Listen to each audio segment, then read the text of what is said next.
día de hoy hagamos un repaso, de lo que hemos visto y les voy a comentar qué es lo que viene a continuación con respecto a programación en Python, ¿vale? En la clase de ayer, para las personas de pronto que no alcanzaron a asistir, la clase de ayer fue más que todo una clase en la que empalmamos el trabajo de Python con el repositorio de Git y GitHub, ¿sí? Cómo sería un trabajo, hicimos una emulación pequeñita de cómo sería una situación real de trabajo. No nos fuimos tanto a la parte que viene con muchos detalles, sino a grosso modo, cómo podemos compartir y cómo nos compartirían a nosotros un proyecto y cómo empezar a trabajar en ese proyecto, ¿sí? Pero entonces, sin más preámbulos, vámonos por aquí a, a nuestro Replit en el proyecto Python 101. ¿Listo?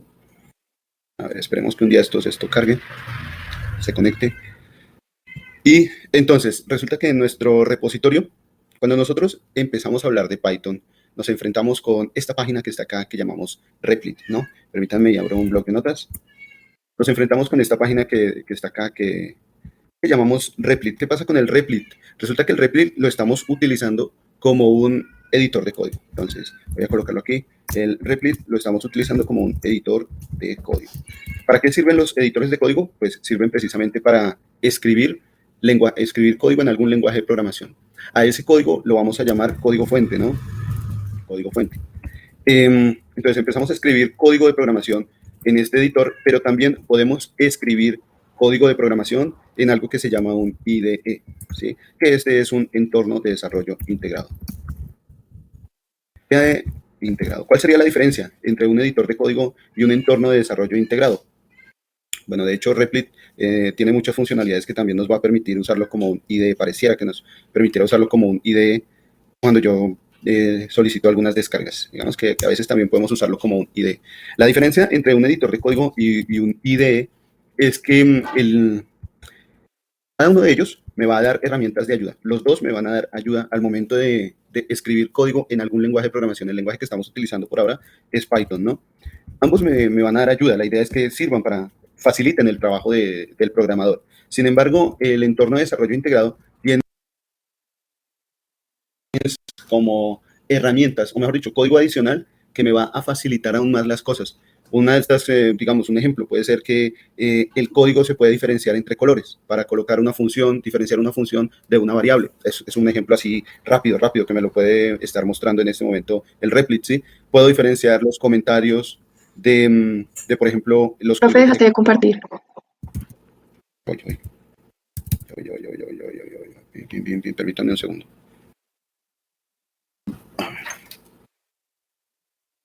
Vamos por acá. Un segundo.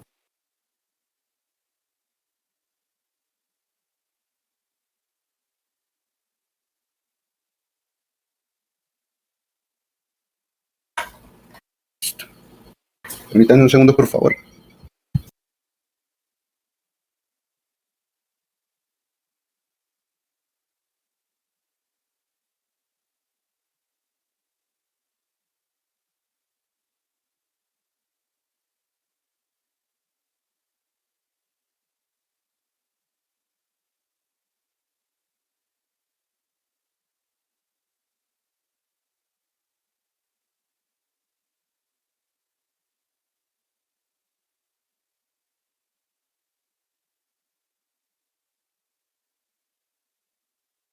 Listo, ya regresé, ahora sí.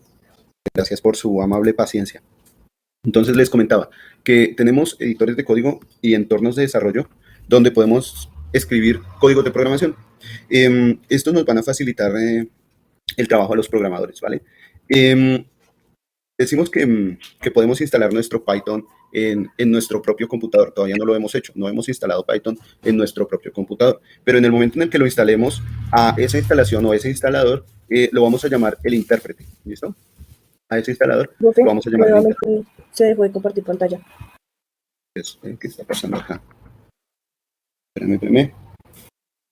Voy a intentar otra cosa, espérenme un segundito. Vamos a ver si esto funciona. Y compartir. Les voy a pedir el favor que a lo largo de la charla, si llega a haber un retraso entre el audio y el video, por favor me lo comenten, ¿listo? La idea es que se vea bien audio y video, que se vean empatados. Entonces, por favor, me colaboran en esa parte. Si llega a verse el audio y el video de manera desfasada, entonces me dicen, profe, tal, se ve ahí desfasado, entonces tratamos de corregir, ¿listo? Profe, Bueno, en ese ID le falta una L, ¿no? IDLE, ¿no? Entorno de desarrollo de aprendizaje integrado.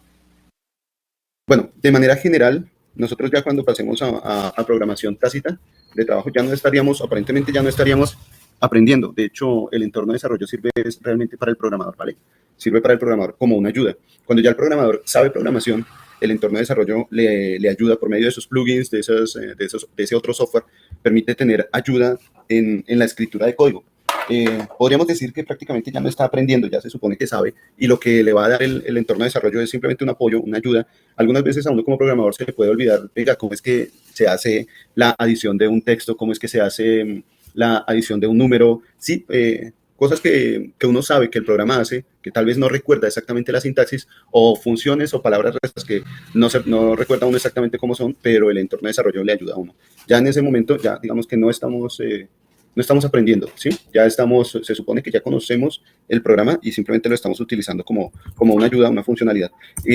Los programadores en general, siempre todos los programadores van a necesitar ayuda en el uso de cualquier lenguaje de programación. Es muy útil tener esta ayuda, ¿sí? Porque es que resulta que los lenguajes de programación, especialmente Python, tiene una gran cantidad de herramientas, por lo que es un lenguaje open source o de comunidad, donde la misma comunidad se encarga de darle herramientas, de crear más código que le permite a los usuarios utilizar otras múltiples herramientas, ¿sí? Entonces, Python es un lenguaje que tiene muchas herramientas. Entonces a uno se le puede olvidar, venga, ¿cómo es que se hace esta cosa? En ese caso es útil el entorno de desarrollo integrado, ¿sí? La manera correcta sería utilizar un entorno de desarrollo integrado, ¿vale? Para todo lo que nosotros vamos a utilizar. Esto lo vamos a instalar, bien sea un editor o un entorno de desarrollo. Mi sugerencia es instalar un entorno de desarrollo. Esto lo vamos a instalar en nuestro propio computador, ¿vale? Por ahora, les comento, hemos estado utilizando Replit, como nuestra plataforma de edición de código. Y iniciamos, primero que todo, hablando de los comentarios. Bueno, decíamos que se nos abría una ventana. En esta ventana aquí ya podíamos escribir código. Podíamos crear nuevos archivos, digitando new file acá. Y estos nuevos archivos que nosotros escribiéramos debían terminar con la extensión .py o .py, ¿cierto? O .py, como quieran decirle. Esta extensión es la extensión para ejecutar en Python. Hablábamos primero que todo de los comentarios. Tenemos diferentes maneras de hacer comentarios. Nos encontramos con los comentarios que utilizan 3 comillas dobles o 3 comillas simples, que a ese tipo de comentarios lo vamos a encontrar básicamente al inicio de un código fuente. Tenemos también otro tipo de comentarios, que es el comentario de una sola línea, y ese se inicializa con el símbolo de numeral. Tenemos también la función print, que es la que nos va a mostrar algo en pantalla. La hemos estado usando recurrentemente. Podemos imprimir cadenas de caracteres o podemos imprimir números, bien sea enteros o flotantes. Realizamos esta impresión en el archivo 01. En el archivo 02 hablamos de las variables. Empezamos a dar unas recomendaciones de cómo crear variables de manera correcta, qué es lo que no debemos hacer: no inicializar una variable con un número, no utilizar caracteres especiales, ni dejar que las variables tengan espacios, ¿no? Entonces aquí hemos creado las variables nombre, apellido, apodo. Las variables pueden ser de tipo cadena de caracteres o también de tipo numérico entero. Aquí tenemos la variable edad, que es un entero, la variable estatura, que es un float. Tenemos variables booleanas, que pueden ser resultados falso o verdadero. Y podemos realizar una concatenación básica de esos diferentes tipos de datos, ¿no? Con simplemente el operador coma en el uso del print, dentro del argumento del print. Decíamos dentro de nuestra sintaxis, decíamos que íbamos a trabajar las funciones, paréntesis, el argumento. En este caso, podríamos decir que print es una función propia de Python y utilizamos la función print, luego viene el paréntesis y adentro de la función print viene el argumento. Esta función print, o mejor dicho, este argumento de esta función print viene separado, segmentado con el operador coma o con el signo de puntuación coma. La coma va a servir para colocar más argumentos, entonces argumento 1, argumento 2, etcétera. ¿Listo? La coma siempre nos va a ser útil para colocar múltiples argumentos. Siempre ponemos entonces esta sintaxis: función va a ser la palabra reservada que nosotros utilicemos o la función que vayamos a ejecutar. Luego viene el paréntesis y lo que vamos a llamar dentro del paréntesis va a ser el argumento. Función, argumento. ¿Listo? Bien, adentro tenemos entonces varios argumentos que pueden ser cadena de caracteres o pueden ser variables cadena de caracteres o pueden ser variables numéricas o pueden ser variables booleanas, ¿vale? También nos encontramos con, de pronto la única operación o de las únicas operaciones, o la otra operación que podemos hacer con cadena de caracteres es repetir la cadena de caracteres varias veces. Y esto lo podemos hacer simplemente con la multiplicación del número de veces que la queramos repetir, la cadena de caracteres. También tenemos unos formatos de impresión. Vamos aquí, vamos a ver los formatos de impresión y resulta que nos vamos, bueno, antes de hablar de los formatos de impresión, hablamos de los tipos de variable. Para identificar un tipo de variable, podemos utilizar la función type. La función type nos va a decir cuál es el tipo de dato que está almacenando una determinada variable, ¿sí? Para poder ver el contenido del resultado de esa función type, entonces vamos a tener que utilizar también la función print. Y resulta que aquí en la línea 5 vemos un ejemplo del uso de la función print para ver el resultado de type. Entonces podemos estar anidando funciones. El argumento de una función puede ser otra función. Y en la línea 5, el argumento de la función print es la función type ejecutándose para la variable edad. Y aquí pues vamos a ver el tipo de dato de la variable edad. Podemos hacerlo para cualquier tipo de dato, un dato entero, un dato flotante, un dato booleano o un dato cadena de caracteres, ¿sí? Luego, posteriormente a esto, hablamos de la función input. La función input le iba a permitir al usuario ingresar algún valor por medio del teclado, pero este valor iba a ser de tipo cadena de caracteres. Lo que iba a digitar el usuario iba a ingresarse como una cadena de caracteres. Esta cadena de caracteres, bueno, se puede concatenar con el operador suma, pero si nosotros quisiéramos hacer una operación matemática, lo que tendríamos que hacer es convertir esa cadena de caracteres que se recibe por medio de la función input, convertirla a un valor numérico, bien sea entero o flotante, para poder hacer esa operación matemática, bien sea una operación aritmética o una operación de asignación. Realizamos la impresión, hicimos algún ejemplo del uso de la función input y vimos que la función input precisamente recibía el formato en string. También para el archivo número 4, en el que empezamos a hablar de los formatos de impresión, vimos cuáles eran las diferentes maneras de concatenar cadenas de caracteres, lo que nosotros llamamos cadena de caracteres, que va a estar envuelto en comilla simple o comilla doble, con variables, ¿no? Las variables van a almacenar un número entero, un número flotante o también cadena de caracteres, o también un valor booleano, ¿no? Entonces tenemos la impresión de la concatenación de cadena de caracteres con variables en una sola línea. Podemos imprimir esos con un formato simplemente colocando la coma. Ya lo habíamos visto en otro archivo, pero también tenemos una segunda manera de realizar esta impresión o de concatenar lo que es cadena de caracteres con variables y es utilizando el siguiente formato. Miren, la palabra F, la letra F, luego las comillas simples o comillas dobles también se pueden colocar. Aquí nosotros colocamos comillas simple y simplemente colocamos el texto descriptivo, la edad es. Para imprimir la variable, pues colocamos esa variable entre llaves y adentro de las llaves el nombre de la variable. Y decíamos que esta es una de las maneras más utilizadas para realizar un formato de impresión. La tercera manera era utilizando la palabra format, la función format, donde entre comilla simple o comilla doble teníamos nuestro texto, cadena de caracteres, y en las secciones donde quisiéramos colocar la variable, colocábamos el separador de las llaves. Luego terminábamos con punto format, y dentro de la función format colocábamos como argumentos las variables en el orden que queríamos que se fueran imprimiendo al momento de ir mostrando este texto, ¿no? Esta es una tercera forma de imprimir, de concatenar texto con variables. También vimos que se podían obtener con estos formatos, se podían obtener resultados de operaciones matemáticas. Por ahora podríamos decir que si necesitamos hacer una concatenación, vamos a procurar utilizar esta segunda forma de formato, es decir, la F, la comilla simple o comilla doble, el texto, y cuando queramos colocar variables u operaciones entre variables, vamos a utilizar las llaves y adentro la variable o la operación entre variables. Listo. Y en el archivo 5 fuimos un poquito más claros con la función input. Empezamos a mirar un ejemplo de qué pasa si utilizamos la función input y luego le hacemos una conversión a un tipo de dato numérico. Hablamos de convertirlo a un tipo de dato entero, luego convertirlo a un tipo de dato flotante o real, y empezamos a mirar resultados de operaciones numéricas para ver efectivamente qué era lo que íbamos a tener. Podíamos convertir estos tipos de datos, estas cadenas de caracteres que se recibían por medio de la función input, las convertimos a flotantes, las convertimos a enteros y las convertimos a booleanos. Con booleano el resultado que íbamos a tener era falso o verdadero, ¿sí? Luego hablamos en el archivo 06, hablamos de las diferentes operaciones que vamos a tener, operaciones aritméticas, suma, resta, multiplicación, división, división entera. ¿Qué más se me queda por acá? El módulo, la potencia. Bueno, por aquí yo dejé la jerarquía, hagamos algo. Esta parte de la jerarquía, voy a mandarla por acá. Y guardemos. Y resulta que teníamos las operaciones de suma, resta, multiplicación, división entera, residuo, módulo, potencia. ¿Listo? Todas estas iban a ser operaciones aritméticas u operaciones que me iban a entregar valores dentro del sistema numérico decimal, o sea, lo que hemos venido manejando normalmente. Todas estas operaciones me van a entregar un resultado en un número, ¿sí? Pero también tenemos una jerarquía en la ejecución de operaciones, que primero íbamos a tener en cuenta las operaciones que iban a estar dentro de un paréntesis. Si en una misma línea íbamos a tener una operación de potenciación y una operación de multiplicación, primero se realiza la potenciación y luego la multiplicación. Si en una misma línea tenemos la operación de multiplicación y división y ambas están en la misma jerarquía, primero se realiza la operación que está más hacia la izquierda, en el orden en el que se está mostrando. Y por último, pues tenemos la operación de suma y resta. Una figura, de pronto una palabra mnemotécnica que nos puede ayudar a recordar esta jerarquía es la palabra PEMDAS. Voy a colocarla aquí. Vamos aquí, PEMDAS. ¿A qué hace alusión PEMDAS? A que primero vamos a tener en cuenta los paréntesis, es decir, dentro de la jerarquía, primero los paréntesis. Luego vamos a tener en cuenta la exponenciación o el exponente, o bueno, sí, exponenciación. Luego vamos a tener en cuenta la multiplicación y la división en el mismo nivel, multiplicación y división. Y por último vamos a tener en cuenta la adición y la sustracción, ¿vale? Adición y sustracción.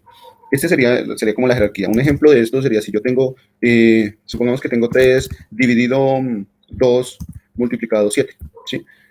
Resulta que aquí en esta misma línea están los operadores de multiplicación y división en la misma línea, ambos están sobre la misma jerarquía, pero primero se realiza el que está más hacia la izquierda, entonces primero realizamos esta división, 3 dividido 2, 1.5, y ese 1.5 se multiplica por 7. Ahora sí, ya podemos realizar esa operación con una jerarquía correcta. Si hubiéramos tenido paréntesis, primero realizamos la operación que está dentro del paréntesis.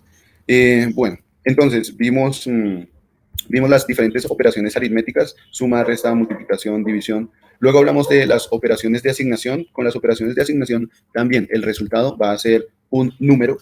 Dentro del sistema numérico decimal, un número cualquiera que hemos manejado, ¿listo? El realizar una operación de asignación me entrega un número en decimal. Vimos los diferentes ejemplos de utilizar estas operaciones de asignación, el operador de asignación incremental, que esto me iba a ir incrementando la variable de uno en uno, o el operador de asignación decremental. Respectivamente, más igual y menos igual. Para el incremental, el operador es más igual, para el decremental es menos igual. También hablamos de que este tipo de operaciones de asignación se puede realizar con cualquier operación aritmética, multiplicación, división, división entera, módulo y potenciación, ¿vale? Bueno, en el archivo 7, que fue la segunda parte de las operaciones, vimos que también hay otro tipo de operaciones, pero estas operaciones ya no me van a entregar un resultado numérico dentro del sistema numérico decimal. Estas otras operaciones ya no me van a entregar un resultado numérico, sino que, bueno, sí me van a entregar un resultado numérico, pero ahora dentro del sistema booleano, por así decirlo. O mejor dicho, estas operaciones de aquí en adelante me entregan un resultado booleano, un resultado que tiene un valor falso o verdadero. Las operaciones que vamos a hacer de aquí en adelante ya no nos entregan un resultado numérico, como por ejemplo si nos lo entregaba la operación de suma. 1 más 2 igual a 3, nos entrega un resultado numérico. Aquí las operaciones relacionales o de comparación nos entregan un resultado booleano, falso o verdadero.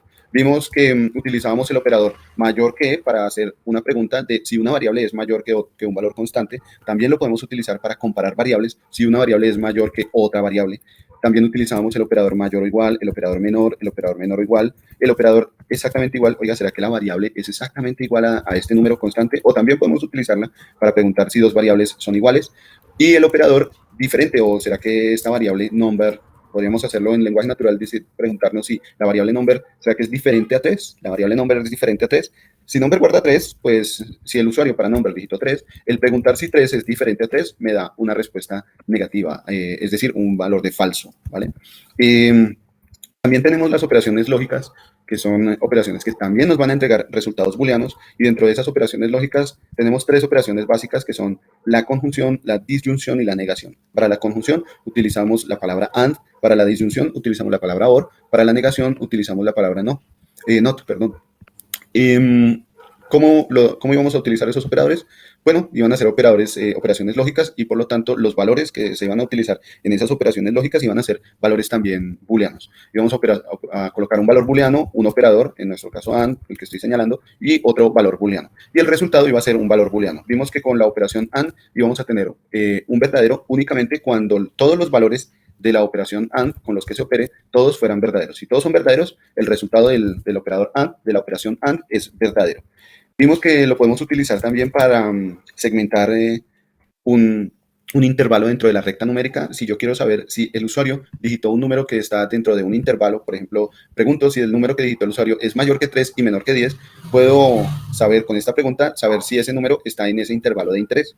También utilizamos el operador OR y se opera de la misma manera su sintaxis, pero su resultado es diferente. Y vamos a decir que el operador OR iba a ser falso únicamente cuando todos los valores de verdad sean falsos, cuando todos los valores con los que se opere sean falsos. En ese momento, el operador disyunción o OR iba a darnos falso. El operador negación iba a cambiar el valor de verdad de nuestro resultado. Podemos utilizarlo para cambiar el valor de verdad de precisamente un valor que ya tenemos definido como true, en este caso en la línea 27, cambiar el valor de verdad de un valor, valga la redundancia, o cambiar el resultado de una operación que hemos hecho previamente, ¿no? En la línea 23 tenemos un ejemplo del cambio de esa operación. Y en este caso estaríamos cambiándolo a una lógica complementaria, se le llama esto, cambiarlo a su valor complementario. Complementario porque pues en el sistema booleano solo tenemos dos valores, falso o verdadero. Y el falso podríamos decir que complementa al verdadero para tener todo el sistema numérico binario. Y el verdadero complementa al falso, ¿no? Entonces son valores complementarios. Y el utilizar un not para un verdadero es obtener el valor complementario de falso y viceversa. También hay otra operación que es la OR exclusiva que nos iba a dar verdadero únicamente en el caso en el que los valores fueran diferentes. Si los valores son diferentes, en ese caso nos iba a dar verdadero, pero si los valores son iguales, nos iba a dar falso. También hablamos de las operaciones de pertenencia con el operador IN. Utilizamos el operador IN para saber si un carácter, o podemos también preguntar si una cadena de caracteres está o pertenece a una variable. Y este tipo de operadores también nos va a dar un resultado booleano. También nos va a dar un resultado de falso o verdadero. Con el archivo 8, vamos a ver cuánto nos falta, vamos al 12.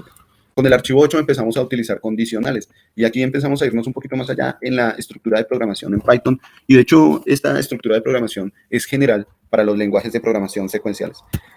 Hablamos de la estructura condicional o la palabra reservada if o la función if, como quieran llamarla, ¿listo? ¿Qué pasa con la función if?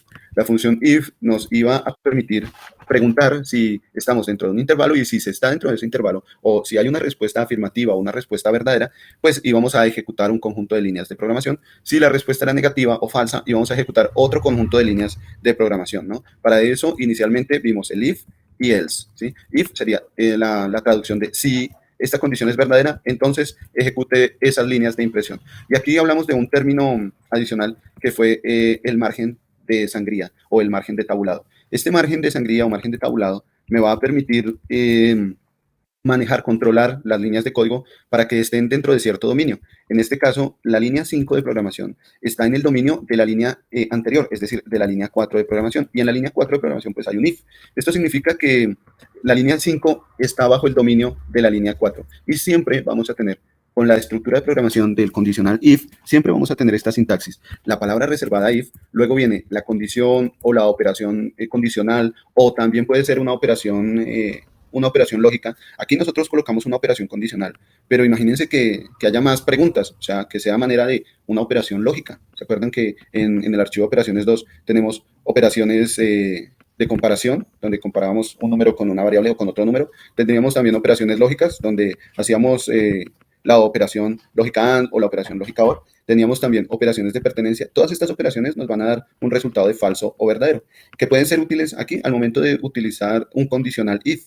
Entonces, la estructura, continúo diciéndoles, la sintaxis es la siguiente, viene la palabra if, luego la condición o la operación condicional o la operación lógica, ¿no? Dependiendo de lo que yo tenga aquí, porque esto también puede ser una operación de pertenencia que me da un resultado de falso o verdadero. Si el resultado de esa operación es verdadero, pues se iba a ejecutar las líneas que están en el dominio de ese if. Para definir esas líneas que están en el dominio de ese if, pues está el margen de tabulado. En inglés, a ese margen de tabulado se le llama indentation, indentation. En inglés se escribe algo así como indentation. Si vemos un error por indentation, decimos que el error se debe precisamente a este margen de tabulado. Es frecuente encontrar en los cursos de Python que el profesor haga referencia a un error de indentación, pero la palabra indentación en el español, tal cual como lo conocemos en el español tácito, no existe. La palabra indentación no existe en el español. Existen las palabras margen, tabulado, sangría. Esas sí son palabras que existen en el diccionario de la Real Academia de la Lengua Española. La palabra indentación no existe, es un anglicismo, pero podríamos decir que sí podemos hablar de la indentation. de la función de indentation. Cuando nos aparece un error por indentation o un indentation error o un indental error, reconoceremos entonces que es un error que se debe precisamente a este margen de tabulado, ¿vale? Bien, decimos entonces que las instrucciones que están bajo el dominio de la instrucción anterior se van a colocar con un margen de tabulado. Si la condición es verdadera, se imprime, entonces bájale el volumen, y resulta que si no es verdadera, hablábamos de la condición else, cuando teníamos solo esas dos opciones. La condición es verdadera o es falsa. Si es verdadera, ejecutamos un conjunto de instrucciones, y si es falsa, utilizamos la palabra else para definir qué pasa cuando esa condición sea falsa. Cuando esa condición sea falsa, la sintaxis es la siguiente: la palabra else y luego dos puntos, y después venía nuevamente el margen de tabulado de esa instrucción que iba a estar bajo el dominio de else, y la instrucción, tal cual como venía ahí de manera tácita. Esto es cuando tenemos esas dos opciones. Si esto es verdadero, haga esto. Y si no, else sería como una traducción al y si no, entonces haga esto.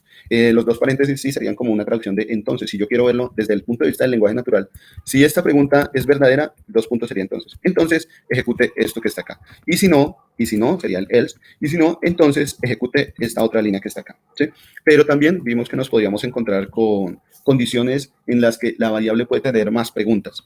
En ese caso, podríamos tener la pregunta de, bueno, si sucede esto, ejecute la siguiente línea. Pero si sucede esto otro, ejecute esta otra línea, ¿sí? Sería algo así como diferentes niveles de preguntas, diferentes preguntas para diferentes situaciones. Quiero ejecutar diferentes líneas en múltiples preguntas. Si número es mayor a la variable adivinar, entonces ejecute un conjunto de instrucciones que tenemos acá. Pero si no, entonces cuando sea menor, ejecute este conjunto de instrucciones. Pero si no, entonces ejecute esta. Esta instrucción, elif, es una contracción de las palabras else if. Si yo utilizo las palabras else if, estaría diciendo algo así como, si no, sí, o si no, sí, haga esto. Es como volver a preguntar. Si no, tenga en cuenta este otro sí, por así decirlo. En ese caso, podemos hablar de la instrucción elif para fomentar otra nueva pregunta y realizar ese conjunto de instrucciones si esa nueva pregunta es verdadera. Y el último, el else, es para cuando no hayamos tenido en cuenta las otras opciones, algo así como en cualquier otro caso que no se haya tenido en cuenta, entonces el resultado es este que está aquí. A esta manera de ejecución la llamamos un if anidado, pero también tenemos una segunda forma de tener if anidado, y es colocar un if en el dominio de un if anterior o bajo el dominio de un if anterior. Por ejemplo, en la línea 12 tenemos un if y el resultado afirmativo de esa pregunta me va a llevar a otra pregunta. Si número es mayor o igual al número a adivinar, entonces voy a preguntar ahora si el número es mayor a adivinar. Tengo dos intervalos, el número puede ser mayor o puede ser igual. Ahora mi pregunta es, ¿ven, y será que es mayor? O puedo preguntar, ¿y será que es igual? ¿Cuál de las dos respuestas que tengo acá? Porque en el momento en el que realicé la primera pregunta, prácticamente se me dieron dos respuestas, que el número puede ser mayor o el número puede ser igual. Entonces, dentro del dominio de ese if, puedo preguntar de manera más específica cuál es la respuesta afirmativa, que el número sea mayor o que el número sea igual. Esta es otra manera de hacer anidación de if, lo llamamos if anidado, ¿listo? Como una segunda forma de realizar esa anidación. Debemos tener en cuenta siempre la sintaxis. Es frecuente encontrar errores dentro de uno como principiante en esto de programación, encontrar errores no solo de margen de tabulado. Por ejemplo, aquí puedo quitarle el margen de tabulado a este if. Es frecuente encontrar errores de margen de tabulado o de repetición del else. Miren que este else que está acá en la línea 15 es un else que está bajo el dominio del if anidado, el if que está adentro de ese if. ¿Qué tal si yo corro este else con el margen de tabulado, lo corro al if anterior? Ahí miren que ya me va a generar un error, ¿sí? No se va a ejecutar ese código. Entonces debemos tener en cuenta aquí los márgenes de tabulado, debemos tener en cuenta cuántos if anidados vamos a ir haciendo. Cada if debe cerrarse con un else. Puede que no se cierre algún if con un else, pero debemos tener en cuenta eso en la programación. Por ejemplo, si yo quito este else que está acá, recuerden que este else está dentro del dominio del if que está adentro. Yo lo puedo quitar perfectamente, pero debo tener en cuenta que la condición en la que esta pregunta es falsa no se va a ejecutar. No voy a tener esa opción de saber qué líneas se van a ejecutar cuando esa pregunta de la línea 13 sea falsa. Es por eso que tratamos de dejar ahí nuestro else, teniendo en cuenta todas las diferentes situaciones. Esto es algo común en los lenguajes de programación y en el momento en el que uno está aprendiendo programación, porque pues tiene que aprender algo que se llama algoritmos, y los algoritmos le enseñan a uno a ver todas las diferentes situaciones. ¿Qué pasa así? ¿Qué pasa así? ¿Qué pasa así? Y todos esos qué pasa así los va colocando uno aquí como programador. Bueno, ¿qué pasa si el usuario digita esto? ¿Qué pasa si el usuario digita esto? ¿Qué pasa si el usuario digita esto? Los debe tener uno en cuenta, todas esas opciones las debe tener uno en cuenta en el momento de realizar una programación, ¿vale? Bien, y aquí realizamos el fin del if. También vimos un archivo 9, lo llamamos funciones adicionales, y en este archivo 9 vimos el uso de la función in, la función del operador de pertenencia in, vimos la función len, que nos mostraba el tamaño de una variable, vimos la función upper, que también lo llamamos un método, pero dijimos, por ahora vamos a decir que función y método son lo mismo, son prácticamente lo mismo. ¿Cómo utilizábamos la función upper? Bueno, colocamos primero que todo el nombre de la variable, en nuestro caso la variable es una cadena de caracteres, que es el nombre. Colocamos el nombre de la variable seguido del método upper. Este método upper funciona o trabaja para variables que son de tipo cadena de caracteres. Y lo que hace es colocar todas las letras en mayúscula, lower coloca todas las letras en minúscula y title coloca las primeras palabras con su letra en mayúscula. Su primera letra en mayúscula, las palabras con su primera letra en mayúscula. Luego vimos el uso de la función count, que tomamos la variable para contabilizar cuántos caracteres había dentro de esa variable. La sintaxis de la función count era el nombre de la variable, punto count, y adentro del argumento íbamos a colocar entonces ese carácter que queríamos contar dentro de la variable nombre.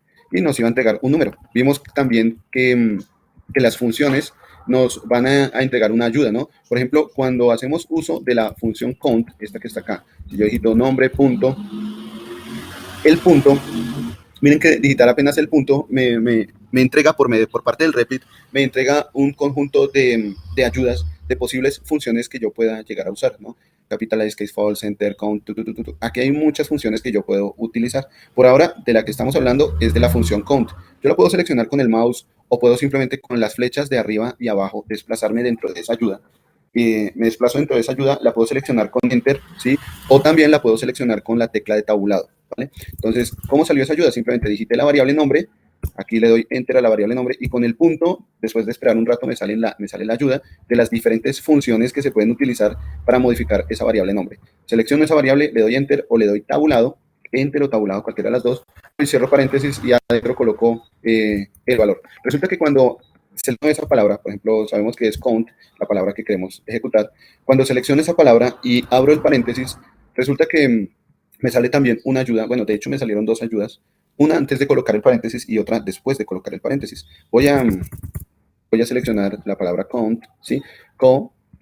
Vamos a irnos con el punto co. ¿Listo? Cuando colocamos .co, nos encontramos con algunas funciones que utilizan la combinación CO para llamar a esas funciones. Pero la única que inicia con co es count.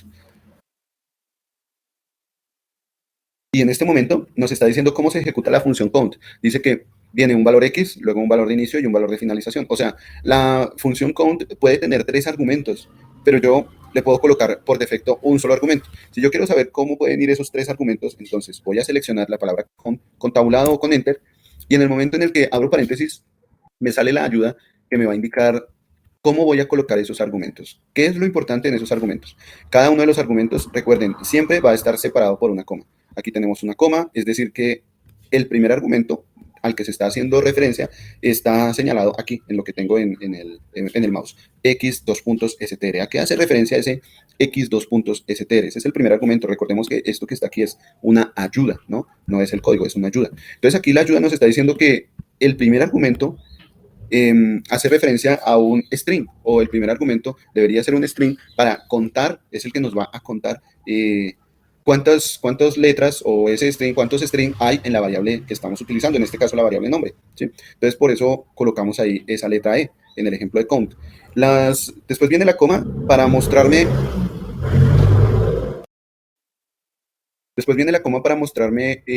los otros dos argumentos, el argumento que se llama start y el argumento que se llama end, ¿cierto? Y bueno, de pronto hay otra coma para otros, de pronto otras posibilidades, pero por ahora vamos con los argumentos que nos muestra la ayuda.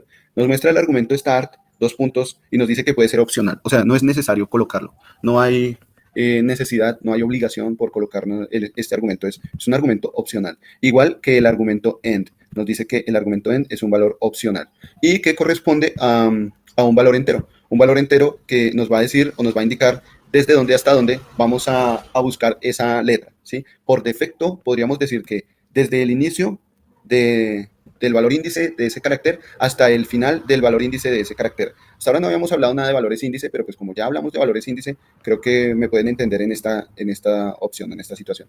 Start Entonces, usaría para mi función, para mi variable, César Quintero, el valor inicial sería la posición 0 y el valor final sería el último carácter, la posición del último carácter, ¿cierto? Y por defecto, el valor inicial y el valor final toman toda la variable, todo el contenido de la variable, por defecto.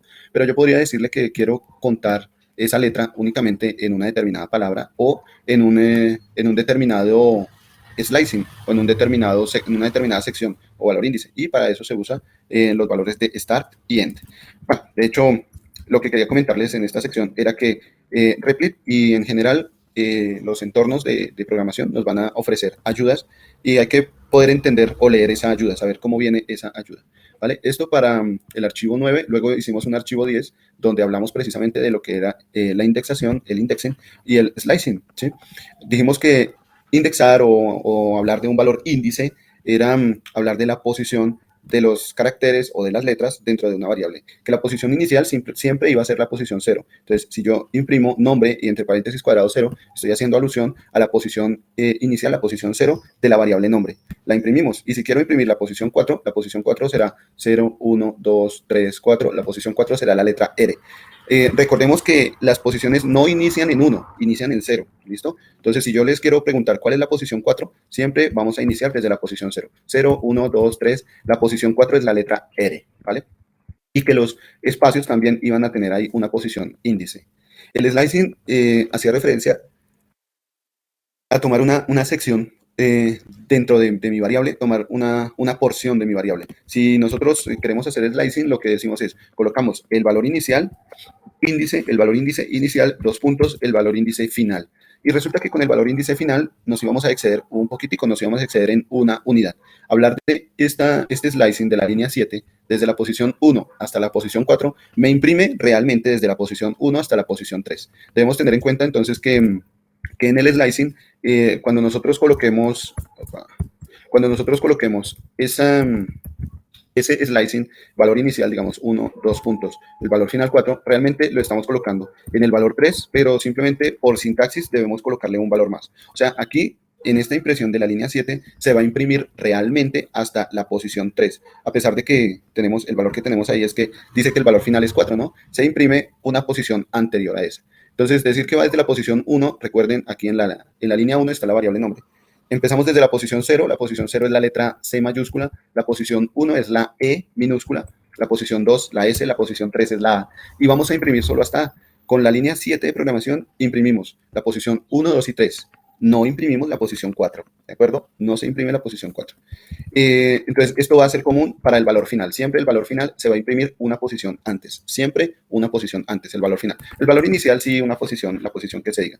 Si yo quiero ir hasta el punto final, hasta el último valor a imprimir, algo que puedo hacer es simplemente colocar la expresión del 2 puntos y no colocarle número final. Si yo no le coloco, como en la línea 11, no le coloco un número de finalización, ahí le estoy diciendo con Python, le estoy diciendo a print que me muestre toda la variable desde la posición 0 hasta la posición final, hasta que termine.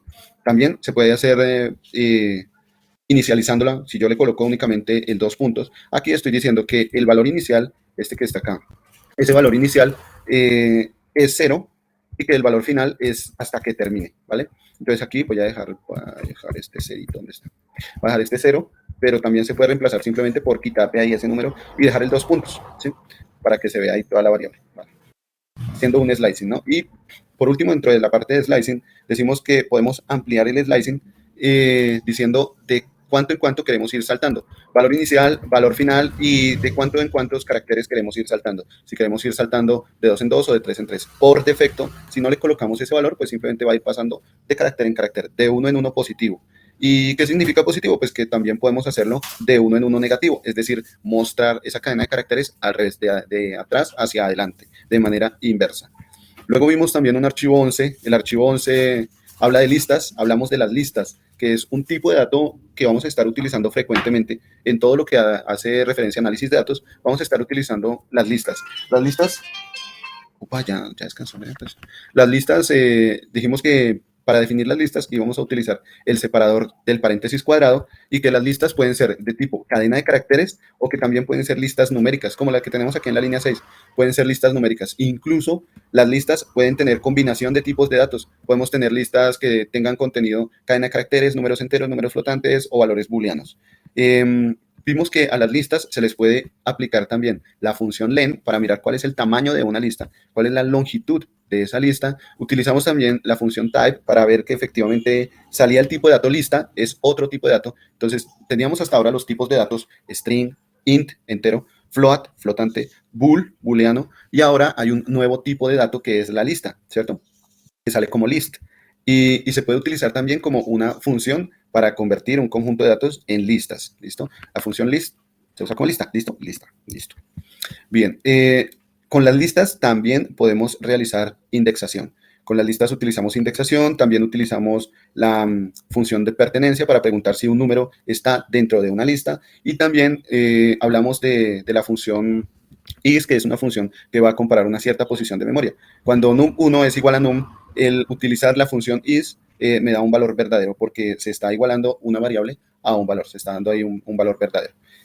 La función is es otra función que me va a entregar un resultado booleano. Y por último, como último archivo, el archivo 12, en el último que quedamos antes de irnos a descanso, está la ejecución de las listas, algunas funciones que podemos utilizar con las listas, algunas palabras reservadas. Entonces, si yo tengo una lista de números, por ejemplo, 99, 34, yo puedo hacer modificación de alguno de esos valores de la lista, por ejemplo, de la posición 1. Si me voy a la posición índice 1 y la quiero modificar, lo puedo hacer con el operador de asignación, es decir, con el igual, ¿sí? Utilizo ese igual para reemplazar ese valor dentro de la lista. Y aquí la lista ya cambia, ya el valor en la posición 1 ya no es 34, sino que ahora cambia a 88. Podemos utilizar también la función insert para desplazar los valores en una lista. En un comentario, en el comentario que está ahí aparecen los valores de la lista antes de ejecutar la función y los valores de la lista después de ejecutar la función, ¿cierto? ¿Qué es lo que está haciendo esa función? La función insert dice que en la posición 1 quiere insertar un determinado valor, es la sintaxis de la función insert. Insert coloca primero el índice, miren que aquí la ayuda nos indica que la función insert coloca primero el índice, que es un valor entero, y luego el valor que se quiere colocar, que puede ser un objeto. Cuando se habla de un objeto, por ahora podemos hacer referencia a cualquiera de los tipos de datos de los que hemos hablado, es decir, un string, un booleano, un entero, un flotante o incluso una lista, ¿vale? Siempre que se haga referencia a un objeto, por ahora vamos a hablar que un objeto es cualquiera de esos términos de los que hemos hablado, un string, un entero, un flotante, un booleano o una lista, ¿vale? Es un tipo de dato, por ahora digamos que un objeto es un tipo de dato. También tenemos la función append. La función append sirve para adicionar ese valor, pero al final. Append adiciona el valor al final, ¿no? La función extend va a utilizarse para unir una o más listas. Por ejemplo, si yo tengo aquí la lista num y la quiero unir con la lista num2 utilizando la función extend, el resultado es la fusión o la unión o la concatenación de dos listas. También tenemos la función remove, la función pop, la función delete, clear para borrar. Tenemos diferentes funciones. Vamos a ir haciendo uso de estas funciones para la modificación de las listas. Y bueno, creo que tomé mucho tiempo del descanso. Entonces, hoy no hay descanso, castigados, no mentiras.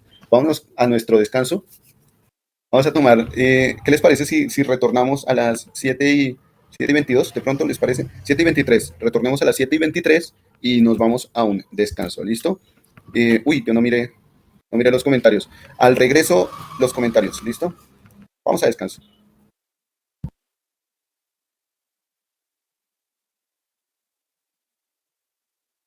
Muy bien, regresamos.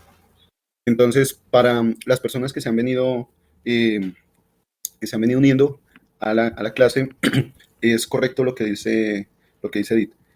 La idea es mirar si este sábado podemos hacer una sesión en la mañana, de 7 de la mañana, puede ser a 9 de la mañana, una especie de live, en el que nos conectemos y empezamos a practicar esto que hemos venido desarrollando. Puede ser a manera de retos, ejercicios, lo que sea, ¿vale? Para ir avanzando en este tema, ir fortaleciendo todos estos conceptos. Esto es algo adicional. No vamos a avanzar en tema, vamos a practicar lo que ya hemos visto, ¿vale? La idea es practicar lo que ya se ha visto.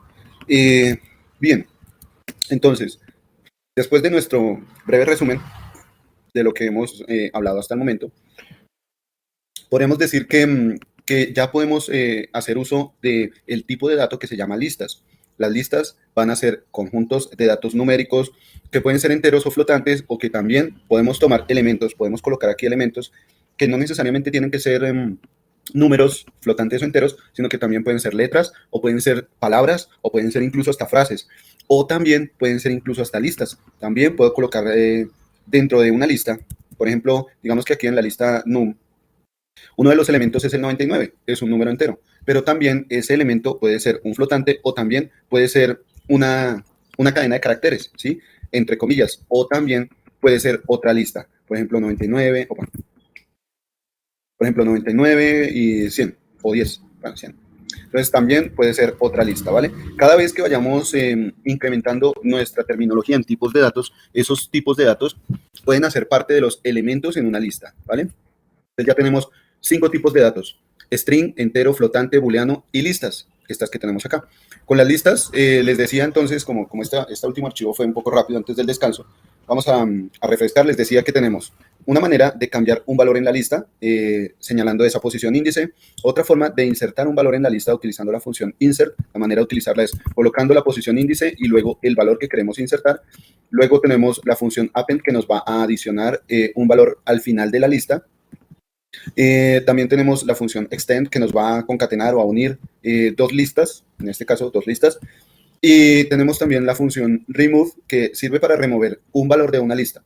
La función remove necesita colocar aquí el valor en el argumento de la función remove. Acuérdense de la terminología función y argumento, ¿no? En el argumento es lo que va dentro del paréntesis.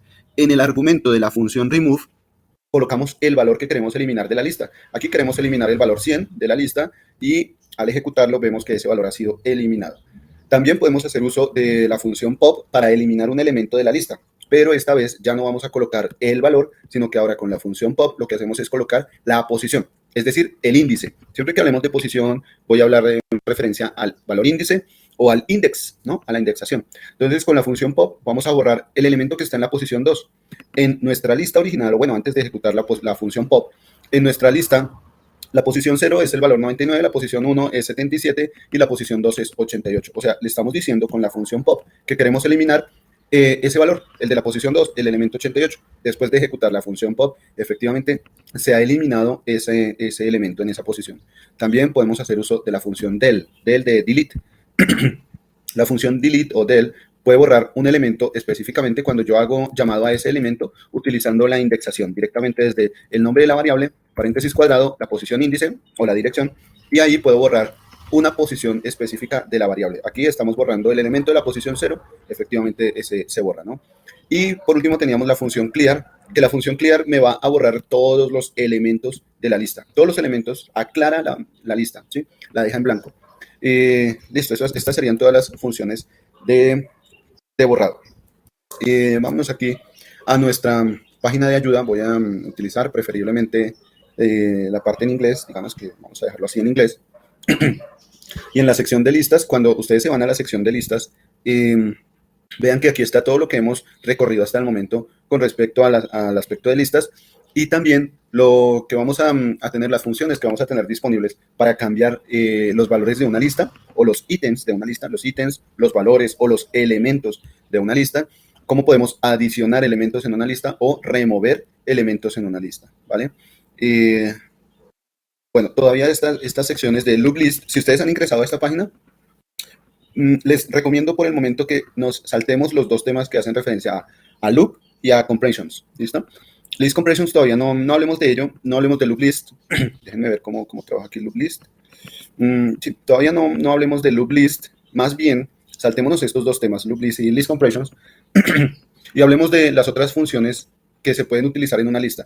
Las funciones de ordenamiento, copia, y bueno, sí, copia generalmente, ordenamiento y copia, ¿listo? Y métodos de listado. Vamos a ver algunos ejemplos. La función sort resulta que es una función que va a modificar la propia lista que se tiene. Por ejemplo, vámonos aquí. Vamos a crear un tercer archivo. Voy a crear un nuevo archivo, new file. Vamos a llamarlo el archivo número 13. Vamos a llamarlo addList. Addlist.py. ¿Listo? Addlist haciendo referencia a que o mejor sortlist, ¿no? Porque vamos a hacer ordenamiento. sort list.py, haciendo referencia a que vamos a hablar de esos métodos de ordenamiento. Entonces, con la función sort list, vamos a ver ordenamiento, sort.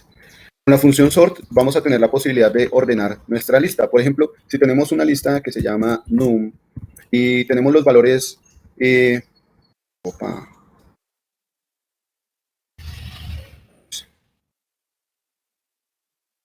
un archivo 13. Voy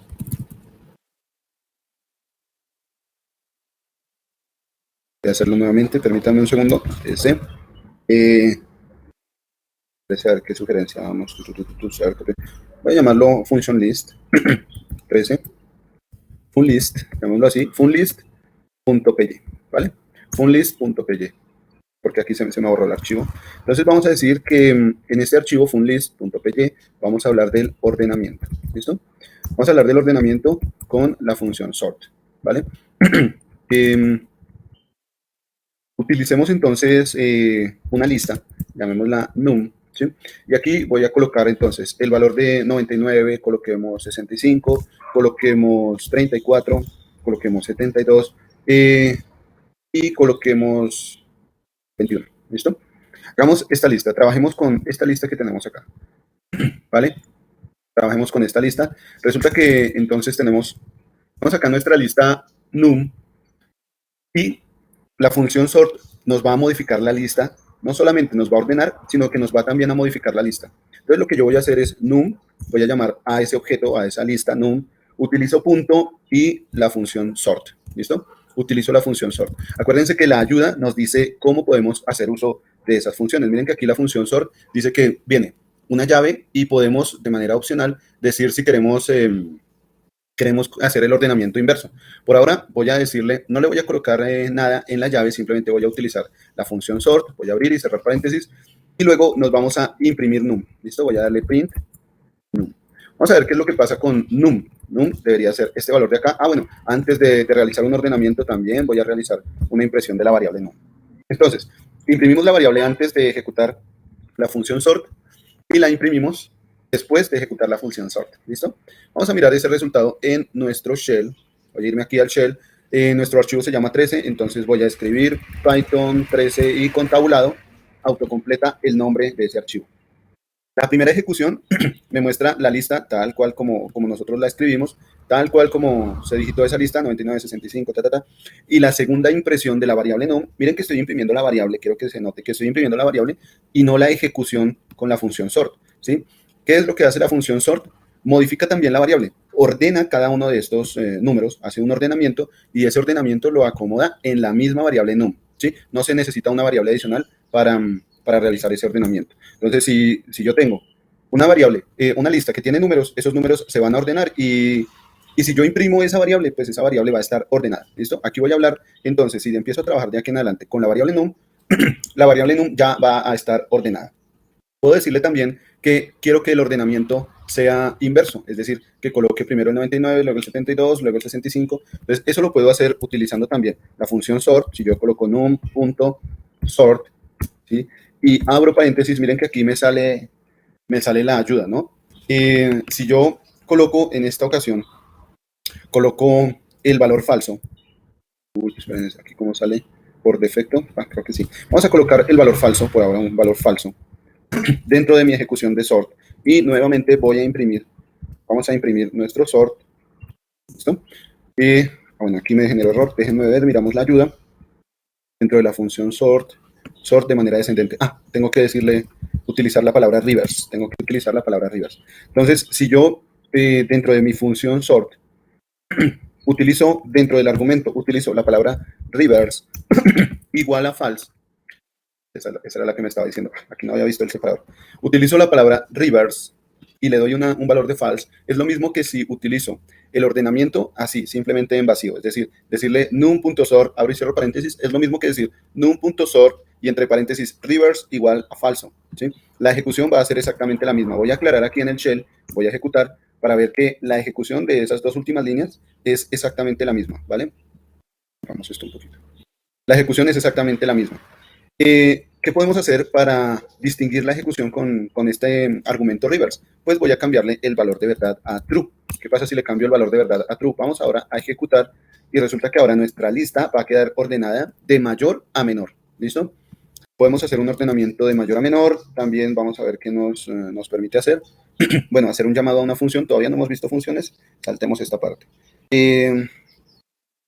Podemos hacer ordenamientos también de listas tipo cadena de caracteres. Entonces aquí tenemos una lista. Sabemos que es una lista porque los separadores son paréntesis cuadrados, ¿no? Y cada uno de los elementos está separado por coma. Tenemos aquí una lista, podemos hacer el ordenamiento de esa lista y en este caso estamos ordenando valores de manera alfabética. Resulta que este ordenamiento también se hace teniendo en cuenta los valores de mayúscula y minúscula. ¿Listo? Por ejemplo, aquí tenemos banana, B minúscula, luego sigue la O mayúscula y luego K mayúscula y luego la C minúscula, ¿vale? El ordenamiento tiene en cuenta los valores de mayúsculas y minúsculas de acuerdo al orden numérico que da el código ASCII. Entonces, por ejemplo, vamos a intentar esto. Vamos a ver a qué hacemos referencia.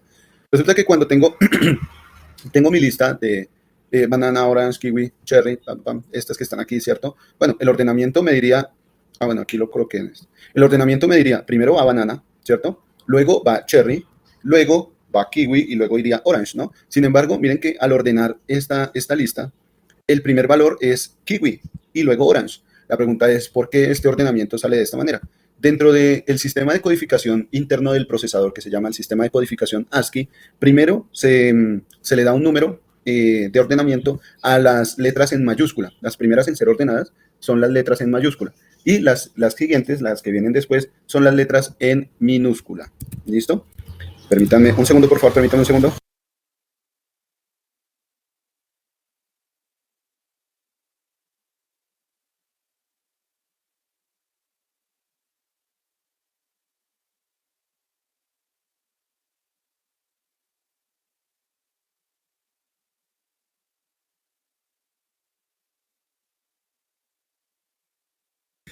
Ay, gracias por su amable espera. Entonces les decía que el ordenamiento tiene en cuenta las mayúsculas y las minúsculas. Cuando hablemos de tener en cuenta las mayúsculas y las minúsculas, a esto lo vamos a llamar un case sensitive, ¿sí? Un case sensitive hace referencia a la sensibilidad entre mayúsculas y minúsculas, ¿vale? Bien. ¿Qué tenemos por aquí? Case sensitive, lower. Ok. Ok, entonces aquí, en esta ocasión, nosotros lo que podemos hacer es combinar operaciones, funciones dentro de los argumentos de una función. Podemos poner a trabajar esos argumentos de una función. Aquí lo que se le está diciendo a la función sort es que dentro de sus argumentos tome cada uno de los valores, cada una de los key, cada uno de estos términos, estos van a ser los key, tome cada uno de esos términos que van a ser cadena de caracteres y aplíqueles la función lower. ¿sí? Entonces lo que hace este ordenamiento es tomar banana, orange, kiwi, cherry, todos los pasa por la función lower. Recuerden que la función lower pasa todas las letras a minúsculas, pase todas las letras a minúsculas y a esas letras en minúsculas realice el ordenamiento, ¿vale? Bueno, ¿qué otra cosa tenemos por acá? Bien, un ordenamiento inverso que es similar al sort y dentro de sort colocar reverse true es también la función reverse. La función reverse va a hacer el ordenamiento inverso. Entonces, vámonos por aquí a nuestro replit y algo que voy a hacer es, vamos a ver cómo lo utilizamos acá. Sí, la misma num. Vámonos con num.reverse. ¿Listo? Vamos a utilizar num.reverse. Vamos a abrir y cerrar paréntesis y vamos a imprimir el valor de esa función, ¿vale? Voy a aclarar aquí en el shell, voy a aclarar esa pantalla con clear, control L o con la basurita que aparece por acá en la parte superior derecha de la ventana negra y voy a ejecutar Python 13 funlist con la flecha hacia arriba, vuelvo a la anterior ejecución y luego le doy enter y ejecuto esta función. ¿Qué me hace la función reverse? Entonces me hace un ordenamiento inverso, en este caso num en la línea 7, como se está imprimiendo, que es la penúltima impresión, num de la línea 7 está ordenada de mayor a menor.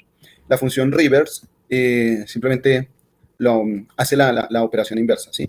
Muestra los valores inversos. Por ejemplo, si yo tengo una lista que se llama num2, vamos a crear aquí una lista que se llama num2 y vamos a colocar los valores en un incremento 1, 3, 5, 7, y 9, ¿sí?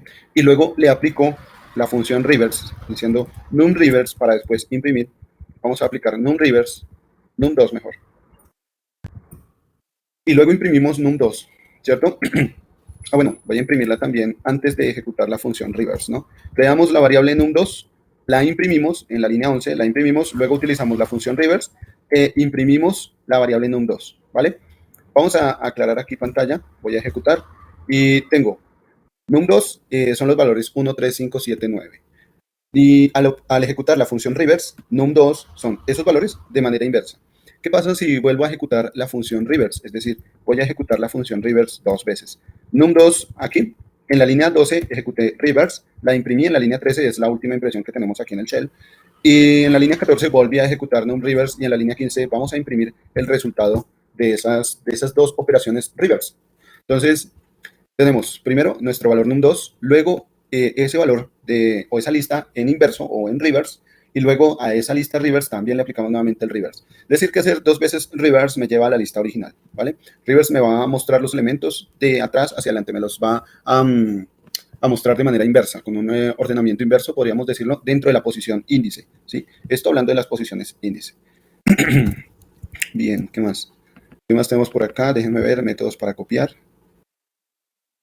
Sigamos. Déjenme ver rápidamente.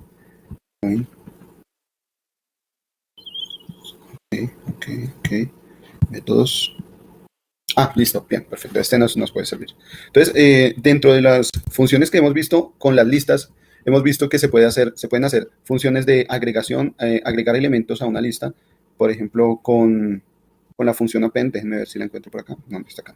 Con la función append o con las funciones insert, podemos estar agregando elementos a una lista. Con la función extend podemos agregar listas a una lista. Remove, pop, delete y clear para borrar listas. También tenemos otras funciones que me permiten realizar ordenamientos directos o inversos. Pero todas esas funciones se pueden ver aquí en la página de método de listas. Las diferentes funciones que puedo utilizar para una lista. La función append, clear, copy, count. ¿Para qué me van a servir todas esas funciones en una lista? Indica que esta lista puede ser modificable. O sea, todas estas funciones, el poder usar todas estas funciones en la lista, me modifican la lista, la cambian. Significa que yo una lista la puedo cambiar, ¿cierto? Bueno, en el siguiente link hay unos ejercicios. Tal vez los invito a que revisen esos ejercicios y me cuenten cómo les va. Hasta aquí podríamos decir que hemos hablado de otro tipo de datos que son las listas, pero también vamos a tener tipos de datos como tuplas, conjuntos y diccionarios. Voy a colocar aquí los tipos de datos que tenemos hasta ahora. Son los siguientes: los primitivos, que son los str, que es string, int, que es entero, float, que es decimal, bool, que es un booleano, ¿cierto? Y los que hemos estado viendo que son alternativos, ya no son primitivos, sino que vienen a partir de arreglos o arrays, son por ahora la lista, la tupla, el conjunto y el diccionario. ¿Listo?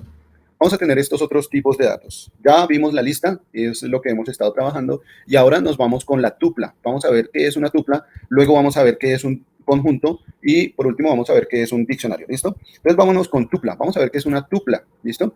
Bien. Bueno, y cada uno de estos tipos de datos, de estos arreglos, tiene sus operaciones. Vimos que las listas tienen sus operaciones para agregar, borrar, modificar. Las tuplas van a tener también sus operaciones. Las operaciones de las tuplas van a ser más pequeñas. ¿Listo? Para esto voy a crear un nuevo archivo por acá. Voy a llamarlo 14 tupla.py. Tupla.py. Bien, en este archivo de tupla vamos a crear tuplas. Vamos a empezar a crear tuplas. ¿Cómo se define una tupla? Una tupla se define con el separador del paréntesis. Así, tal cual. Las listas las hemos discriminado con el separador del paréntesis cuadrado. Para la tupla vamos a utilizar ahora el paréntesis circular, el tradicional. Para los conjuntos vamos a utilizar las llaves, ¿vale? Para los diccionarios también vamos a utilizar las llaves, pero viene con una estructura diferente. En el interior del diccionario viene una estructura diferente, ¿vale? Por ahora, los separadores que vamos a utilizar son estos. La tupla utiliza el paréntesis, entonces vamos a crear una tupla que se llame num1. La tupla num1 va a tener los valores de 1, 2, 3, 4 y 5, ¿vale? Sabemos que es una tupla porque tiene los valores encerrados en paréntesis circular. Vamos a imprimir esta tupla, vamos a imprimir num1 Y también voy a imprimir el tipo de dato de num1. Entonces voy a colocarle tip de num1 y voy a envolver esto en una función de impresión, en un print. ¿Listo? Vamos a ver el valor de num1 y el tipo de dato de num1. Para esto voy a aclarar aquí el shell y voy a digitar Python. El archivo es 14, Python 14, con tabulado autocompleto y le doy Enter. La primera impresión me muestra el contenido de esa tupla. La segunda me dice que el tipo de dato es tupla, ¿sí? Así es como vamos a ver un tipo de dato tupla. Class tuple, eso es lo que nos va a aparecer. Bien, ¿qué pasa con las tuplas? Resulta que, a diferencia de las listas sí pueden ser modificables, sí, modificables. ¿Listo? Las tuplas no pueden ser modificables, no modificables. A esta parte de la modificación, de ser modificable o no, en lo que corresponde a la terminología de Python, se dice que la lista sí es mutable. Modificable hace referencia a mutable, ¿sí? Mutable. Entonces podríamos decir que la lista sí es mutable y la tupla no es mutable. Simplemente decimos eso, la tupla no es mutable. ¿Listo? Bien, esta es la principal diferencia entre listas y tuplas. Del resto, las demás características que tiene una lista también las comparte una tupla, ¿vale? Bien, por ahora vámonos para acá a nuestro archivo de tupla. Vámonos aquí al archivo tupla. Bueno, vamos a la página de ayuda, ¿no? La que tenemos aquí de ayuda. Entonces voy a seleccionar este Python tuples. Vamos a irnos aquí a Python tuples, ¿listo? Y vamos a hacer el arreglo. Mi tupla, my tuple, tiene 3 elementos. Estos elementos también pueden ser cadena de caracteres. Yo organicé la tupla aquí como elementos numéricos, enteros, pero también una tupla pueden ser elementos cadena de caracteres o pueden tener la combinación también de diferentes tipos de elementos. Por ejemplo, un elemento puede ser cadena de caracteres, otro elemento puede ser numérico entero, otro elemento puede ser booleano, etc. ¿Listo? Que es otra de las características que tenían las listas. Entonces, aquí yo podría decir que la lista num2, perdón, la tupla num2 puede tener la letra A, puede tener el valor booleano true, ¿sí? Puede tener un número 3.14, puede tener el valor 12, ¿sí? Y vamos a imprimir num2, incluso con su tipo de datos. Si nosotros quisiéramos, también podemos imprimir el tipo de dato de num2. Voy a aclarar acá, vamos a volver a ejecutar. Me demuestra la tupla num2 con sus valores y el tipo de dato tupla, ¿vale? O sea que si yo quiero colocar dentro de una tupla un elemento que sea otro tipo de dato, no de los primitivos, sino que quiero colocar un tipo de dato lista. Por ejemplo, en la tupla num3, vamos con la tupla num3, quiero colocar el elemento A, puede ser, ¿sí? Quiero que el segundo elemento sea una lista, entonces coloco el paréntesis cuadrado y aquí esa lista va a ser de 2 elementos, 1 y 2, ¿listo? Y por fuera del paréntesis cuadrado coloco coma y coloco un false como un elemento booleano. Lo que voy a hacer ahora es imprimir el valor de esa tupla y el tipo de dato de esa tupla. Voy a decirle imprímame 3 y el tipo de dato de la variable 3. Entonces voy a aclarar aquí la pantalla y ejecutamos. Resulta que uno de los elementos de la tupla puede ser una lista. Es la posición 1. ¿Se acuerdan que dentro de los valores índice la posición inicial es la posición 0? Entonces, en mi tupla, la posición 0 es la letra A en comillas. La posición 1 va a ser todo este elemento, toda esta lista. Y la posición 2 va a ser este valor de falso, ¿vale? Yo podría preguntar precisamente vamos a imprimir, quiero imprimir de num3 la posición 1. Entonces, entre paréntesis cuadrado, coloco adentro el 1. Y vamos a ver qué es lo que nos imprime num3 en la posición 1. Num3 en la posición 1 nos imprime esa lista que está dentro de la tupla, ¿vale? También, alternativamente, si nosotros tenemos una lista, por ejemplo, la lista num3, sabemos que es una lista porque aquí voy a utilizar el paréntesis cuadrado. Tenemos una lista num3. Recuerden que una lista también puede ser cadena de caracteres, valores booleanos, bueno, etcétera. Pero en la lista voy a colocar primero que una tupla. Imaginemos que uno de los elementos de la lista es una tupla. Entonces voy a colocar entre paréntesis circular 1,2. Entonces, en la lista num3, aquí coloqué num3, es num4, perdón, num4. En la lista num4, el valor 0, el valor en la posición 0 es la letra A. El valor en la posición 1 es el valor booleano true. Y el valor en la posición 2 es una tupla. ¿Listo? Si yo, por ejemplo, llego y digo que quiero ver, imprimir acá. Quiero imprimir de variable num4, quiero imprimir la posición 2. Entonces, ¿qué me imprimirá? Recordemos que la posición 0 es la posición inicial, la letra A, la posición 1 es true, la posición 2 es la tupla. Entonces, vamos a decirle que me imprima esa tupla. Voy a aclarar aquí pantalla y voy a volver a ejecutar, ¿vale? Volvemos a ejecutar y ahora me muestra ese 1 y ese 1,2 me lo muestra como una tupla, es decir, separados entre paréntesis circular. Cuando está entre paréntesis cuadrado es una lista, cuando está entre paréntesis circular es una tupla, ¿vale? Bien, vamos a ver qué más tenemos por acá. Profe, o sea que ahí se está tomando una jerarquía entre esos paréntesis y corchetes cuadrados. No, bueno, no tanto como una jerarquía, sino que corresponde a los, Al tipo, a los elementos. el tipo de dato, ¿no?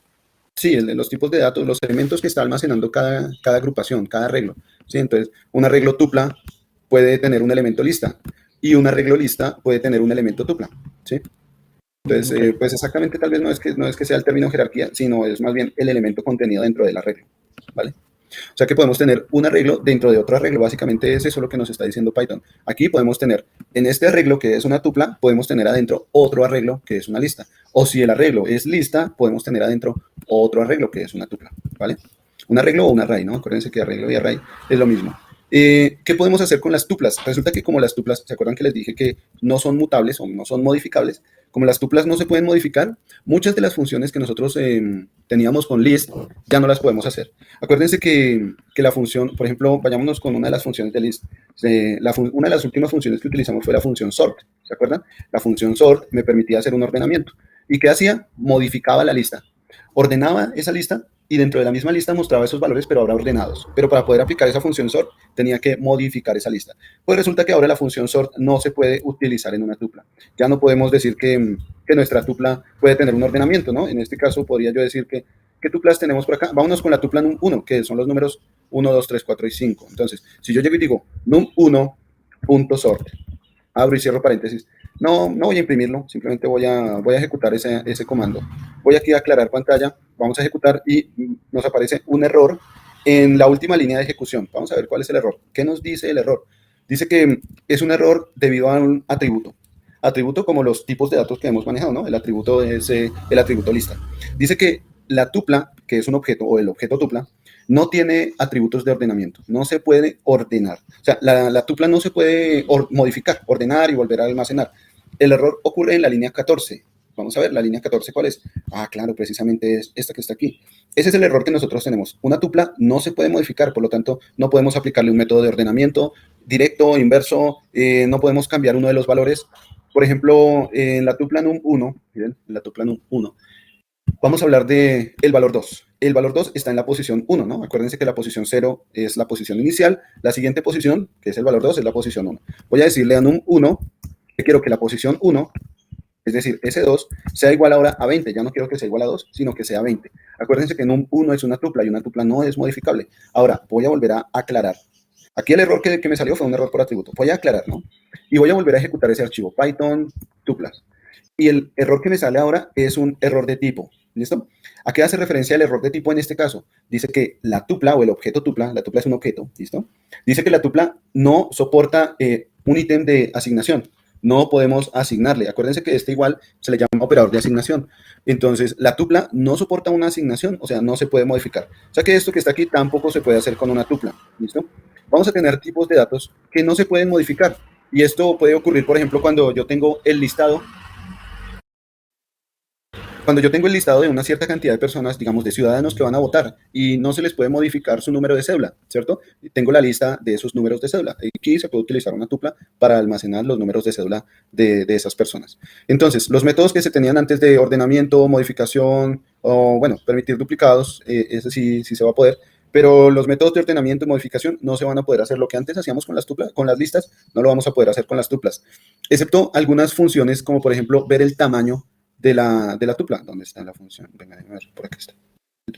Bueno, aquí miren. Por ejemplo, ver el tamaño de la tupla. Eso sí lo puedo ver, porque no corresponde a ninguna modificación de la tupla. Si yo quiero saber de qué tamaño es la tupla, entonces lo que puedo hacer es utilizar la función len, que es para la longitud de una tupla, ¿cierto? Entonces, o bueno, de un arreglo, o de un archivo, de una variable, ¿cierto?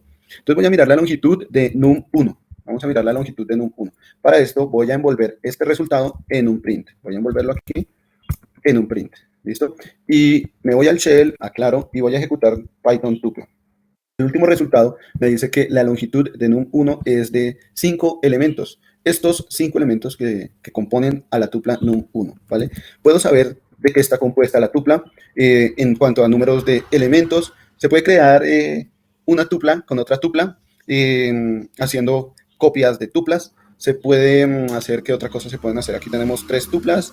Bien, aquí tenemos tuplas, como ya habíamos hecho, combinaciones de tipos de datos. Aquí me muestra una tupla con solo cadenas de caracteres, una tupla de solo enteros, una tupla de solo booleanos. Se puede hacer así, no hay ningún problema, o se pueden combinar los tipos de datos en las tuplas. Tupla con string, booleanos, como lo que tenemos aquí, como lo que muestra el siguiente ejemplo, ¿cierto? Combinación de tipos de datos de tuplas. Podemos usar la función type para saber si es una tupla. Eso fue lo primero que hicimos aquí, al utilizar la función type de en num1 para saber que era un tipo de dato tupla, ¿cierto? Esa fue una de las cosas que hicimos. Constructor tupla. Bien, también podemos, así como con las listas, también podemos tomar un conjunto de datos y convertirlo en tupla. ¿Se acuerdan que con la lista nosotros podíamos hacer uso de la función list, paréntesis, y adentro, si tenemos un conjunto de datos, ese conjunto de datos se convierte en lista? Supongamos que el conjunto de datos que tengo aquí, en este caso, es num1, que es esta lista que está acá. Voy a tomar los datos de esta lista y los voy a pegar aquí, en la función list. Entonces, esto es recordando un poco cómo trabajaba la función list. La función list tomaba como argumento un arreglo de valores. Este arreglo aquí en esta oportunidad es una tupla. Si yo ahora quiero imprimir, voy a envolver esto en un área de impresión, voy a imprimir esa lista. Vamos a ver qué es lo que nos sale. Aquí aclaramos, voy a ejecutar nuevamente Python tupla y el resultado que me muestra es esos valores de esa tupla, pero ahora como un tipo de dato lista, ¿sí? Como un arreglo lista. Lo mismo podemos hacer con las tuplas. Imagínense pues que acá en nuestra lista, si yo utilizo, por ejemplo, los valores de 6,5,4,3. Estos valores están envueltos en un paréntesis cuadrado, o sea, son una lista. Si ahora los envuelvo en la función tuple, y los voy a imprimir, los utilizo para impresión, o mejor, voy a hacer lo siguiente, voy a declarar la variable num5, que va a ser igual a toda esta tupla, y ahora voy a imprimir num5, simplemente yo le digo, imprímame num5, ¿vale? ¿Qué es lo que me va a imprimir? Estos mismos valores, pero ahora con el separador tupla. Es decir, que ahora ya no se van a poder modificar. Me voy a ir al shell, aclaro pantalla, vuelvo y ejecuto Python tupla. Y miren que la última ejecución me muestra esos valores envueltos en paréntesis circular. O sea que ya no voy a poder modificar ningún valor de num5, porque la tupla no es mutable, ¿listo? No es modificable. Bien, tenemos entonces aquí la tupla y listo. Bueno, para poder acceder a una tupla, para poder realizar un acceso a una tupla, realizamos los valores índice, realizamos esta indexación. Si yo, por ejemplo, quiero ver el valor de la tupla en la posición 1, entonces utilizamos la indexación, ¿no? El primer valor índice es el 0, entonces para ver Apple colocamos aquí el 0, para ver banana colocamos ahí el 1. Esa es como la nota o la recomendación que nos hace ahí nuestra página. Los valores negativos de indexación hacen referencia a que se recorre hacia atrás o se inicia hacia atrás. Un valor de -1 es el último dato en la lista, así como en la tupla o en la lista o en la variable si es cadena de caracteres. ¿Se acuerdan que cuando miramos slicing colocamos el valor de -1 al finalizar un tamaño de variable? Eso nos mostraba, nos iniciaba al final, nos llevaba al final de la posición de esos valores. También aquí se puede utilizar el slicing con -1. Rango de índices, bueno, aquí ya estamos haciendo slicing, más slicing, y rango de índices negativos, más slicing con índices negativos. Y bueno, aquí este ejemplo muestra el uso del operador in en conjunto con la función if, ¿sí? Entonces, si tenemos una tupla con frutas, manzana, banano, cereza, tenemos una tupla con esas frutas, y si queremos saber si una de esas frutas se encuentra en el arreglo tupla, entonces podemos preguntar si manzana se encuentra en el arreglo, entonces imprima si efectivamente la manzana está en el arreglo de las frutas, en la tupla de las frutas, ¿cierto? Y aquí estamos utilizando una de esas características, una de las funciones que ya habíamos visto, que es la función if, ¿vale? Bien, otra de las particularidades que tenemos con la tupla, entonces hicimos indexing en listas, creo que sí, de acuerdo. Entonces aquí aprovechemos para hacer indexing con tuplas y listas. Acuérdense que tenemos aquí una lista, esta lista que está acá. Voy a llamarla num6, ¿sí? Entonces, num6 va a ser una lista. La lista de los números del 1, 2, 3, 4 y 5, ¿vale? Num5 va a ser una tupla. Y lo que voy a hacer a continuación es realizar slicing con num6 y con num5. Voy a realizar slicing, acá vamos a imprimir, voy a decir que esto es un slicing, ¿vale? Vamos a hacer slicing imprimiendo para las variables num6 y num5. Acuérdense que num6 es una lista, ¿no? Num5 es una tupla, esa la tenemos aquí. Num5 es una tupla, num6 es una lista, ¿vale? Lo que voy a hacer es mirar los valores desde el valor inicial, la posición 0, hasta el valor final, 2 puntos. Si yo le coloco en valor final, le coloco la posición final 0, 1, 2, 3, 4. Ven que la lista tiene estos 4 elementos. También puedo mostrar la lista aquí en el shell, ¿sí? La lista tiene las posiciones 0, 1, 2, 3 y 4. Y la posición 4 está almacenando el 5. Si yo le coloco aquí en el slicing que quiero ver desde la posición 0 hasta la posición 4, perdón, desde la posición 0 hasta la posición 4, pues resulta que realmente el slicing me va a mostrar es desde la posición 0 hasta la posición 3. No me va a mostrar la última posición, la 4, ¿cierto? Lo mismo va a pasar con la tupla, 0, 2 puntos, 4. Lo mismo va a pasar con la tupla. Si yo llego y aclaremos acá, ejecutemos.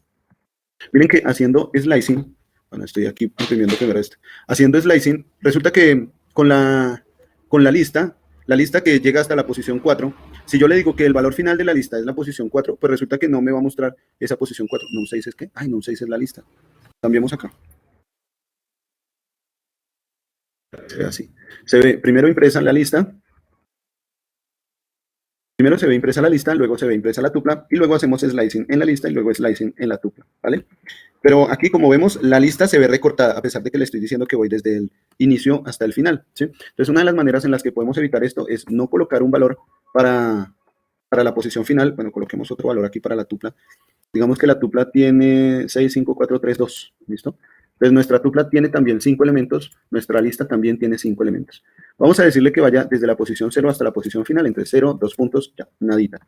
Voy a aclarar aquí en el shell, vamos a ejecutar, y entonces tenemos la lista, los números separados en paréntesis cuadrado, la tupla, los números separados en paréntesis circular. En el slicing estamos viendo todos esos datos, precisamente realizando la operación de slicing, ¿no? Colocando desde el 0 hasta el final. ¿Qué pasa si ahora no le coloco el 0? Simplemente quito este 0 y dejo que se muestre así, tal cual como está. Entonces le estoy diciendo que inicie desde 0 y que termine hasta el final, que vaya hasta el final. O sea, lo que voy a ver es exactamente lo mismo, no voy a ver grandes cambios. Voy a aclarar, ejecutemos, y pues realmente no se van a ver grandes cambios. Si yo quiero mirar únicamente la posición final, o de hecho, si quiero irme desde la posición final hacia la posición inicial, es decir, ejecutar un reverse, eso lo puedo hacer también con la función de slicing. Si le digo que la posición inicial es -1, la posición inicial de -1 me muestra o me señala el último valor de la lista. Y le digo que vaya hasta la posición final de 0. Pero, ¿qué pasa si le digo que quiero que vaya hasta la posición final de 0? Pues resulta que la posición final, acuérdense que se coloca con una posición adicional. O sea, no se va a ver esa posición final de 0. Voy a perder ese último dato. Va a pasar lo mismo con la tupla. Si le coloco -1, desde -1 hasta 0, en el momento de ejecutarlo, voy a aclarar aquí, ejecutamos. En el momento de ejecutarlo, desde -1 hasta 0, bueno, aquí solo me imprimió 1 porque no he retrocedido. Desde -1 hasta 0, pues no me imprime ese carácter de 0. Lo que voy a hacer es decirle que quiero que vaya saltando de -1 en -1 para que se vaya yendo hacia atrás, y eso lo hago colocando otro valor en el slicing, indicándole que el incremento realmente no va a ser un incremento, sino un decremento que va a estar pasando de -1 en -1. Ahora sí vuelvo a aclarar y volvemos a ejecutar. Ahora, ¿qué está pasando? Que nuestra lista, que debería mostrar 5, 4, 3, 2, 1, está mostrando 5, 4, 3, 2, es decir, falta el 1. Y nuestra tupla, que debería mostrar 2, 3, 4, 6, 5 y 6, está mostrando 2, 3, 4 y 5, es decir, falta el 6. ¿Qué voy a hacer a continuación? Bueno, quitemos este 0, simplemente quitémoslo, y en el slicing, dentro de la sintaxis, dejamos solo 2 puntos y 2 puntos. Y vamos a aclarar, control L, y ejecutamos. Ahora sí, cuando ya no le colocamos valor final, él se va hasta el final, hasta donde le toca, con el incremento que vaya haciendo. O bueno, en este caso, decremento, ¿no? Porque va de -1 en -1. Entonces me muestra 5, 4, 3, 2, 1 para la lista y 2, 3, 4, 5 y 6 para la tupla, ¿vale? Bien. ¿Qué otra cosa tenemos por acá? Bueno, esto en cuanto a slicing, también en cuanto a modificar o a ver si hay valores en la tupla, eso lo podemos hacer, verificar si hay algún valor en la tupla. Por ejemplo, si tenemos una tupla, como les decía hace un momento, con el número de cédula de unos ciudadanos y queremos preguntar si un determinado número de cédula se encuentra en esa tupla, lo podemos hacer utilizando la función if. Resulta que la tupla permite repetir elementos, igual que la lista. Por ejemplo, si yo tengo aquí la tupla, vámonos por acá. Voy a definir la tupla num7, ¿sí? Tengo una tupla con los números 2, 4, 5, 2 y luego voy a imprimir, ¿sí? Voy a imprimir num7. Entonces, aclaremos aquí nuestro...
Sonido. Listo. ¿Ya me escuchan? Vamos aquí. Sí, señor. Vale, gracias.